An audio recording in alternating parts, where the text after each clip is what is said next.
A successful interactive installation should really be a magical experience for the user.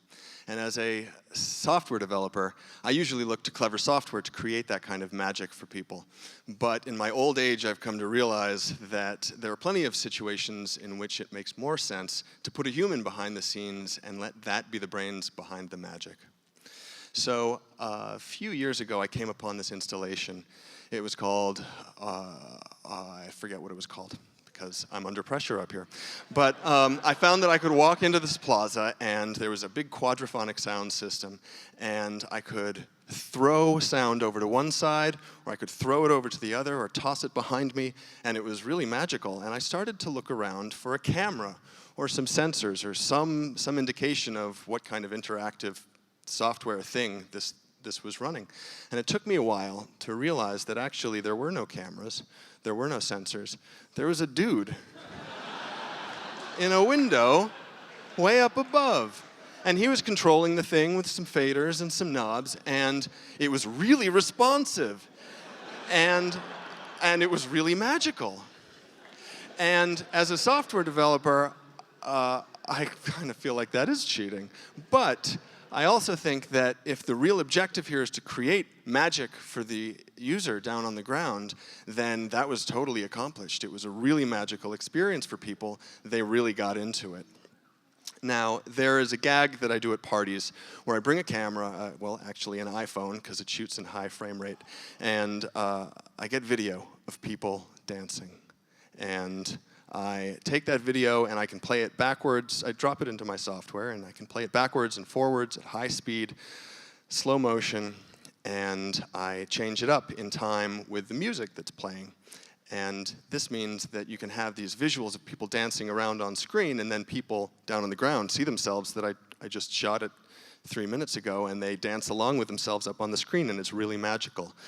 So the question for me is how best to synchronize the audio and the video. Well, I could do some traditional beat detection or just search for amplitude peaks in the audio, but I find that this tends to introduce a fair amount of latency. So rather than do that, I achieve a much better sync by handling the stuff myself. That's me playing it with my monome, because humans are fantastic at latency compensation, and so I think this is a really tight solution, and people really love it. It's pretty magical to them. So here's the kissing booth, and the kissing booth I adore because you get to watch people and they come up and they put their hands down on some copper plates and they lean in towards each other, and as they lean in and get closer, the music builds to a crescendo until finally they smooch and the bass drops or Ode to Joy plays or something. It's really loud, whatever it is. It's really emotionally jarring for people. And looking around, I found people trying to explain to each other how this works. Oh, well, he must have some cameras, or there are sensors and some clever software. And let me tell you, because I'm an expert and I'm probably a man, but in reality, when I run the system indoors, oh yes, there's a Kinect, there's clever software, but the Kinect does not work outside.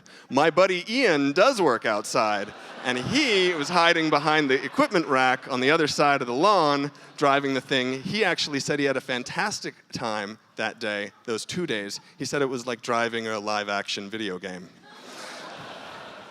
So there are plenty of reasons why you might decide to put a human in the back end rather than some clever software. Maybe you just don't have the time or the money to develop the software solution that you would like to have.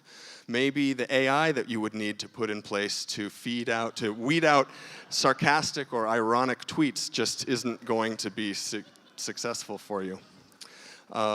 Or maybe it's that you want something that's a little more adaptive than software.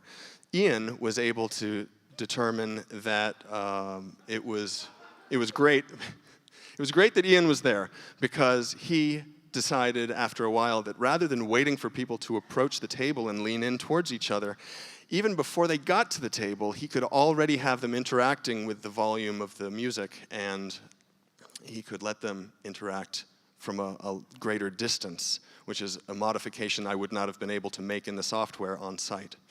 So in conclusion, I think that whether we're using a human solution or a software solution. Really, as long as we're promoting a magical experience for the user and hopefully promoting equal opportunity smooching, I'm for it.